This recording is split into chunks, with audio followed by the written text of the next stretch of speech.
What was left of my parents' house was a pile of badly stacked rubble, a shattered sofa turned upside down, and a tube television in the middle of nowhere, as if it had survived the end of the world on its own. The balcony where my mother crocheted in the late afternoon, ruined. The old lemon tree my father planted when my brother was born, gone. Buried by a backhoe that shouldn't even have been there. The first time I saw the scene, I couldn't even get out of the car. I stood there with my hand on the steering wheel, my mouth ajar, and a silence that seemed to taste bitter. That wasn't just any demolition. This was a murder of history. I was called by a neighbor, one of those old-timers who still gives out folded tickets and thinks WhatsApp is something for spies. He called to tell me that they were messing with your father's house, boy, and it's not painting. I arrived thinking it was maintenance work or something from the town hall, but it was a crime. Complete destruction. Done in a hurry and without guilt. Who was responsible? A woman who had just arrived from the city, who looked like she had never seen a fence without Wi-Fi, and who had only bought the neighboring plot 3 months ago. On paper, she was just a new resident, but in practice, she had already become the CEO of the local residents association, the one who appears at everything, who wants to regulate the size of the stones in other people's gardens and standardize the crowing of the rooster. When I asked her, without raising my voice, what she thought she was doing, her answer came with the smile of someone who lives outside reality. "Oh, I thought it was an abandoned structure. The neighbors said no one lived here anymore, so I assumed it was an old building outside the urban plan. I applied for demolition as voluntary revitalization. It's all on record. It's all on record." She said it like someone talking about a traffic ticket or pruning a bush, as if erasing a family's history was just another item on a Tuesday's to-do list. In her mind, she had done the neighborhood a favor. She tore down the house where I learned to ride my bike and put the empty lot in its place. A clean plot of land, ready to start again. According to the words in the email she later sent to the neighborhood, announcing the end of the structure that clashed with the harmonious proposal of the community. The problem? The house wasn't abandoned. My parents had been traveling for 2 months. They were visiting my sister in Arizona. They left everything locked up, with the bills paid and the documents in place. It was just a break, a breather after so many years working the land and taking care of us. What Karen, or whatever her name was, because at this point it doesn't matter anymore, didn't know was who was on the other side of the story. She invaded, destroyed, signed false papers, and showed off in the community group as if she were the savior of the landscape. She just forgot one little thing. The county sheriff is the son of the owner of that house, and the sheriff doesn't need to shout. He just needs to show up. That night, I sat with a warm beer on the porch of the police station, looking up at the sky and trying to put my thoughts in order. It wasn't just about the house, it was about what it represented. There was something in there that couldn't be rebuilt. The smell of breakfast, my father's slippers next to the bed, the photos my mother kept in the drawer, which she never scanned because, she said, good memories have to be retrievable. Everything had turned to dust because of a woman with an effective reurbanization plan. But the most interesting part of this story was yet to come. Because when you destroy someone's home, especially someone who carries a star in their pocket, the answer doesn't just come in words. It comes signed, stamped, and sometimes it comes with a public hearing and handcuffs. 2 days after the disaster, the rubble was still there. Nobody touched anything. Even the neighbors didn't dare go near it. My parents' house became a kind of makeshift memorial. People left flowers on the broken fence. An older man put a picture frame on top of the piece of cement left over from the balcony. Inside was a black and white photo from 1979. It was my father, young and smiling, his hand dirty with paint, painting the wall of the room that no longer existed. The silence there hurt more than shouting. It was in this atmosphere that the woman's request for clarification arrived. Not directly to me, but it was distributed in emails around the neighborhood, printed on colored paper, and delivered to every mailbox. A pamphlet. Yes, a pamphlet, with floral borders, serene blue letters, and the title, Transforming Together, Our Community's New Vision. In the first lines, she said she was deeply touched by the situation. She used words like unfortunate coincidence, administrative communication delay, and the classic project carried out with good intention and technical support. Good intention. That's what she used to explain an unauthorized demolition of an active residence. She said that, according to community records and reports from local residents, the structure had been abandoned indefinitely, and that the action was part of a pilot plan called requalification of spaces with low visual contribution. A gem of verbal manipulation. She attached to the pamphlet a graph with a visual integration index per lot, a table comparing before and after, the after being just an empty lot, and a QR code that led to an institutional video with ambient music and female narration saying phrases like, "Sometimes you have to tear down to rebuild. Nature thanks you. So does the community." The audacity of trying to turn my parents' house into an example of aesthetic pollution went beyond mockery. It was a documented insult. I went to the local prosecutor's office the same day. I took the deed to the house, old photos, tax receipts paid up to the previous month, as well as the records of the complaint. The prosecutor had known me since academy days. He read everything, took a deep breath, and said, "This is going to blow up. It goes far beyond trespassing. We're talking about destruction of property, document fraud, and abuse of community authority." It didn't take long to mobilize the local press. When one of the reporters saw the flyer, he thought it was satire. When he realized it was real, the story took on double the importance. A TV channel from the Capitol came to cover the case. In the report, they put side-by-side images of the house before, with the balcony in bloom and the U.S. flag on top of the roof, and after, just dirt and a piece of the sofa sunk in the mud. The caption was direct. "Family loses home due to administrative error by neighborhood association. Sheriff promises response." The next day, the woman showed up at the town hall. Not discreetly, she called a press conference. She arrived in a white blazer, with her hair up in a bun, tablet in hand, and that CEO of Chaos with Aesthetic Coaching look.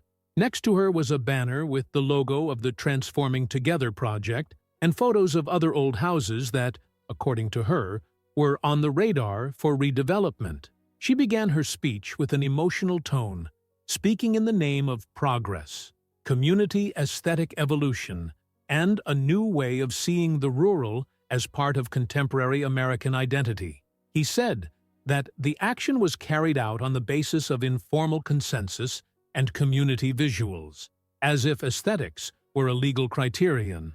It tried to shield itself with technical terms, saying that everything was done within the parameters of voluntary, non-obligatory civil planning. But then came the question. A journalist, direct, without ceremony. "Did you know that the house was inhabited by an active family and that the owner's son is the current county sheriff?" She froze. For a second, you could see the crack of arrogance on her face. That little pause, as if her brain was trying unsuccessfully to reboot. "Well, we had information. That indicated prolonged absence," he replied, stumbling over his words.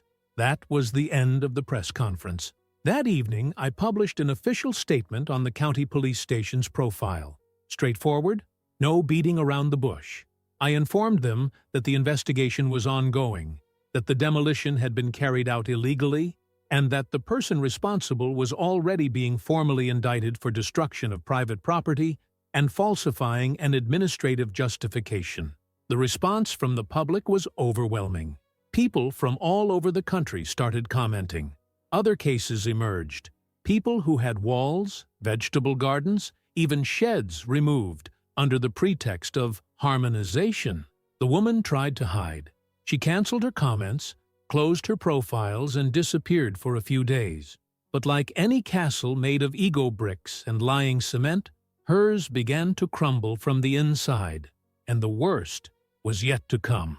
Because when the authorities broke into the neighborhood association's office, they discovered a folder that would put her name at the top of the list of those being investigated for community fraud. What seemed like a simple trespass and illegal demolition took on a whole new dimension the moment the experts opened the drawers of the neighborhood association's office. The HOA's headquarters were on the second floor of an old craft store, a small space, but decorated as if it were a senator's office. Pictures with motivational phrases, an aroma diffuser with the scent of imported lavender, and a banner hanging behind the main desk with the phrase, "Taking care of the neighborhood is taking care of the future." The search warrant was authorized based on suspicions of document forgery and misuse of community resources. When he signed it, the judge said that it seemed like an exaggeration at first, but then it became a textbook case. What the officers found inside was literally a dossier of shame. Folders and folders organized by color, each with street names, plot numbers, and handwritten notes, some with markings such as visually offensive, structure with potential for readjustment, and profile outside the modernity proposal. There were even stamps, as if it were a sales catalog. The folder with my family's name was there, opened, with an aerial photo of my parents' house, taken by drone, and an attached form that listed negative points: a balcony with old furniture, a visible water tank, a facade with faded paint. In the corner, a project suggestion: remove the structure and turn it into a community square. It wasn't improvisation, it was planning. She had been setting up an authoritarian aesthetic operation disguised as community action for months. Another folder caught the eye: passive land with potential for impact. Inside were documents on old people's homes, absent residents, and properties with unresolved inheritance. The idea was clear: to identify vulnerable land and propose urgent requalification actions. No consultation, no notification, just based on her personal vision of how the world should be. That's when the investigators found a USB stick. And if everything was already absurd, the contents of the device were a parade of strategic insanity. PowerPoint presentations with project names like Rural Rebirth and Harmonious Nature 2040. Videos with narration by the woman herself describing plans to convert underdeveloped areas into functional aesthetic contemplation zones. There was even a spreadsheet with deadlines for eliminating dissonant structures. More serious, service contracts signed under the association's name, but without the council's approval. Works done with community money, paid to phantom companies. One of them was the company that demolished my parents' house. The complaint was immediate. 3 clear crimes: embezzlement, ideological falsehood, and misuse of community resources. The prosecutor's office was called in, and what started as a report became a criminal investigation. When she heard that the documents had been seized, she tried to act quickly. She called an extraordinary clarification assembly, but nobody showed up. The few who did came just to laugh or film. The woman, dressed as if she were going to a UN conference, was talking to herself in front of a projector that wasn't working properly. She tried to appeal to emotions. She said she had been misunderstood, that she wanted the good of everyone, that she was trying to bring innovation to the static scene of a neighborhood forgotten by time. But the truth was already notarized, signed, and with a state seal. The next day, he received a visit from the bailiff. The summons was delivered to her door. Witnesses say she collapsed in front of the letter carrier. She tried to stop it being photographed, but it was too late. The image of her holding the paper, in her pajamas, with disheveled hair and an expression of defeat, made the headlines in the city. And the most ironic thing, she even tried to use it as marketing. She posted a black and white photo on her social networks with the caption, "Visionaries always suffer in the beginning, but history justifies them." The post was deleted after 3 hours and 2,000 comments, with variations of visionary of demolition, the architect of the end, and syndic of the aesthetic apocalypse. The city turned against her. The association's former allies began to collaborate with the investigation. The board was dissolved. The HOA's bank account was blocked. And the lawyers, well, she only got one, and in installments. But the symbolic closure was missing. The moment when she would see, with her own eyes, that you can't rebuild your ego on top of other people's memories. And that happened on the day of the ceremony. Because when the county decided to hold a public event in honor of the house's former residents, my parents, the whole town turned out, and the woman showed up too. The land where my parents' house once stood was avoided for weeks. It was as if the pain had settled into the piles of bricks, and no one had the courage to touch it. But one day, during a city council meeting, a proposal came up to turn that space into a small memorial. It wasn't about luxury. It was about remembering. A bronze plaque with my parents' names on it, a wooden bench, an oak tree planted in the center, donated by one of the oldest neighbors, and all around, the garden that my mother had always dreamed of but never had the time to grow. Rose, rosemary, daisy, all donated, all planted by local hands. No public money, no help from the association, just land, people, and will. The inauguration event was scheduled for a Sunday, and what was supposed to be a simple ceremony turned into a meeting of generations. Families from the city came, former pupils from the school where my mother taught came, my father's fishing buddies came. People who hadn't seen each other for years embraced there, around a bench, a tree, and a souvenir. The town hall sent a banner, the school sent an impromptu fanfare band, and one of my brothers brought an old radio that played music from the 70s. It was simple, it was strong, and it was then, in the midst of the hubbub, that she appeared, in low heels, a discreet dress, and an envelope in her hand, alone. No entourage, no rehearsed speech, just the look on her face of someone who still believes that everything can be solved with a polite request and the right tone of voice. She tried to approach the monument area, but something in the air changed. It wasn't violence or shouting. It was that invisible energy that arises when 100 people decide together that a presence is not welcome. She felt it. She stopped 3 meters from the tree and stood there, motionless, holding the envelope as if it were a paper shield. The band stopped playing. An awkward silence overtook the place. And then a man stood up from the bench. So Raphael, 82, the same man who taught my father how to work the fields when he was young. He walked slowly towards her, without saying anything. He just held out his hand. She tried to hand him the envelope. He didn't take it. "Not here, my child. This is a place of memory, and you have no part in it." That's all he said. She lowered her eyes. She stepped back and left without saying a word. The crowd didn't applaud. They didn't boo. She just went back to what she was doing. Because there, in that space, there was no more room for her. The chapter was closed. A few days later, the plaque was permanently installed. On it, in addition to my parents' names, was a sentence written by my mother in an old notebook. "A house is made of people, and good people can't be wiped out with a tractor." HOA was officially dissolved a month later. All the projects it had signed off on were shelved. The visual inspection system was deemed illegal by the regional court. And what about her? She disappeared from the city. They say she tried to move to another neighborhood in another state. But no one accepts a liquidator with a history of emotional destruction anymore. Today, the garden is flourishing. The tree has grown fast. And when I pass by, I sometimes see someone sitting on the bench, in silence, looking up at the sky like someone talking to the weather.